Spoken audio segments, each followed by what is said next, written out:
தமிழ் நண்பர்கள் அனைவருக்கும் வணக்கம். இப்போ நீங்கள் பார்க்குற மாதிரி 4Kல உங்களோட வீடியோ வந்து எப்படி எடிட் பண்ணுறதுன்னு பார்க்க போகிறோம். இந்த வீடியோ ஸ்கிப் பண்ணாமல் ஃபுல்லாக பாருங்கள். அலைட் மோஷன் அப்ளிகேஷனை ஓப்பன் பண்ண பிறகு கீழே உள்ள ப்ளஸ் சிம்பிள் வந்து கிளிக் பண்ணிவிட்டு நீங்கள் என்ன ரேஷியோவில் உங்களோட வீடியோ எடிட் பண்ண போகிறீங்களோ அந்த ரேஷியோ வந்து செலக்ட் பண்ணிவிட்டு ரெசல்யூஷன் உங்களுக்கு என்ன ஃபார்மேட் வேணுமோ அது வந்து செலக்ட் பண்ணுங்கள். நான் ஃபுல் HD வந்து செலக்ட் பண்ணிவிட்டு கீழே உள்ள கிரியேட் ப்ராஜெக்ட் அப்படின்ற ஆப்ஷன் வந்து கிளிக் பண்ண பிறகு கீழே உள்ள ப்ளஸ் சிம்பிள் வந்து கிளிக் பண்ணி மீடியாவில் போயிட்டு இப்போ உங்களோட வீடியோ கிளிப் வந்து செலக்ட் பண்ணிக்கோங்க. இப்போ நான் அந்த வீடியோ கிளிப் வந்து செலக்ட் பண்ணுறேன். செலக்ட் பண்ண பிறகு உங்களோட கிளிப்பை வந்து செலக்ட் பண்ணி எஃபெக்ட்ஸ் ஆப்ஷன் வந்து கிளிக் பண்ணி ஆட் எஃபெக்ட் அப்படின்றத கிளிக் பண்ணிவிட்டு இங்கே எக்ஸ்போசர் அண்ட் கம்மா அப்படின்னு டைப் பண்ணுங்கள். EXன்னு நீங்கள் டைப் பண்ணாலே எக்ஸ்போசர் அண்ட் கம்மா அப்படின்றத வந்து செலக்ட் பண்ணிட்டு ஸ்டாண்டர்ட் செட்டிங்ஸ் கொடுத்துருங்க. அடுத்ததாக பார்த்தீங்க அப்படின்னா இதில் ஆட் எஃபெக்ட் அப்படின்றத கிளிக் பண்ணிட்டு இங்கே சேச்சுரேஷன் அப்படின்னு நீங்கள் டைப் பண்ணுங்கள். இதில் சேச்சுரேஷன் அண்ட் விப்ரன்ஸ் அப்படின்னு இருக்கும், அதை வந்து கிளிக் பண்ணிவிட்டு இதுலேயும் ஸ்டாண்டர்ட் செட்டிங்ஸ் வந்து கொடுத்துருங்க. கொடுத்துட்டு இதில் எக்ஸ்போசர் அண்ட் கம்மா அப்படின்றத கிளிக் பண்ணிவிட்டு இதில் வந்து பார்த்திங்க அப்படின்னா கரெக்டாக ஒரு 10 பாயிண்ட் வந்து ப்ளஸ் வேல்யூவில் 0.0 கரெக்டாக ஒரு 10 பாயிண்ட் அட்ஜஸ்ட் பண்ணிங்க.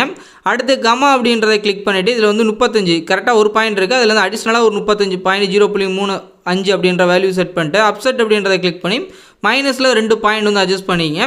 அதுக்கடுத்து நீங்கள் பேக் வந்துடுங்க. பேக் வந்துட்டு சேச்சுரேஷன் அண்ட் வைப்ரன்ஸ் அப்படின்றத கிளிக் பண்ணிட்டு இதில் வந்து ஒரு 35 பாயிண்ட் வந்து அட்ஜஸ்ட் பண்ணிங்க. கரெக்டாக 35 பாயிண்ட் இந்த லெவல் நான் அட்ஜஸ்ட் பண்ணுறேன். இந்த பாயிண்ட் வந்து செட் பண்ணிங்க. அதுக்கடுத்து பார்த்திங்க அப்படின்னா நீங்கள் பேக் வந்துடுங்க. இப்போ கிளிப்பில் நம்ம எடிட் பண்ணி முடிச்சாச்சு. அதுக்கடுத்து பேக் வந்துட்டு ஸ்டார்டிங்க்கு வந்துட்டு கீழே உள்ள ப்ளஸ் சிம்பிள் வந்து கிளிக் பண்ணிவிட்டு இந்த ரெக்டாங்கிள் வந்து செலக்ட் பண்ணிட்டு இந்த ஆரோ ட்ராக் பண்ணி அப்படியே கரெக்டாக ஸ்க்ரீன் ஃபுல்லாக கொண்டு வந்துட்டு அடுத்ததாக பார்த்திங்க அப்படின்னா இதில் வந்து பிளெண்டிங் அண்ட் ஒபாசிட்டி அப்படின்றத கிளிக் பண்ணி கீழே வந்து ஸ்க்ரோல் பண்ணுங்கள்.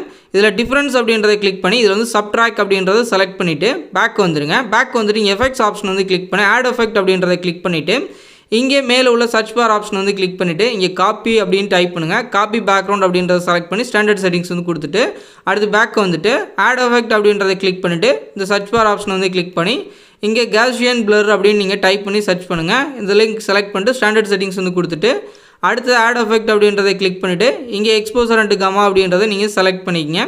எக்ஸ்போசர் கம்மா அப்படின்றத செலக்ட் பண்ணிட்டு அதுலேயும் பார்த்தீங்கன்னா ஸ்டாண்டர்ட் செட்டிங்ஸ் வந்து கொடுத்துருங்க.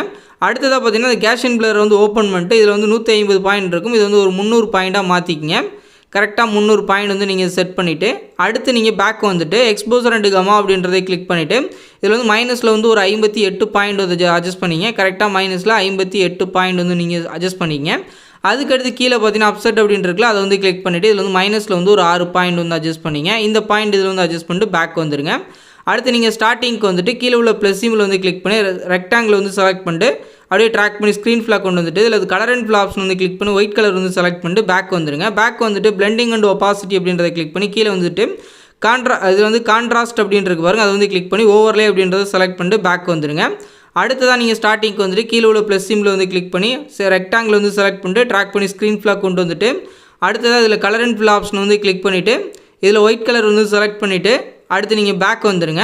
பேக் வந்துட்டு இதில் பிளெண்டிங் அண்ட் ஒபாசிட்டி அப்படின்றத கிளிக் பண்ணிவிட்டு இதில் வந்து கீழே வந்து ஸ்க்ரோல் பண்ணிட்டு கான்ட்ராஸ்ட் அப்படின்றத கிளிக் பண்ணி ஓவர்லே அப்படின்றத செலக்ட் பண்ணிட்டு இதில் வந்து ஒரு 75 பாயிண்ட் வந்து அட்ஜஸ்ட் பண்ணிங்க. கரெக்டாக ஒரு 75 பாயிண்ட் வந்து செட் பண்ணிவிட்டு அடுத்து நீங்கள் பேக் வந்துடுங்க. பேக் வந்துட்டு கீழே உள்ள ப்ளஸ் சிம்பிள் வந்து கிளிக் பண்ணி ரெக்டாங்கிள் வந்து செலக்ட் பண்ணிட்டு இந்த ஆரோவை ட்ராக் பண்ணி கரெக்டாக ஸ்க்ரீன் ஃபுல்லாக கொண்டு வந்துட்டு அடுத்து இங்கே எஃபெக்ட்ஸ் ஆப்ஷன் வந்து கிளிக் பண்ணி ஆட் எஃபெக்ட் அப்படின்றத கிளிக் பண்ணி மேலே உள்ள சர்ச் பார் ஆப்ஷன் வந்து கிளிக் பண்ணி இங்கே காப்பி பேக்ரவுண்ட் அப்படின்னு நீங்கள் டைப் பண்ணி அந்த இதை வந்து செலக்ட் பண்ணிட்டு ஸ்டாண்டர்ட் செட்டிங்ஸ் வந்து கொடுத்துருங்க.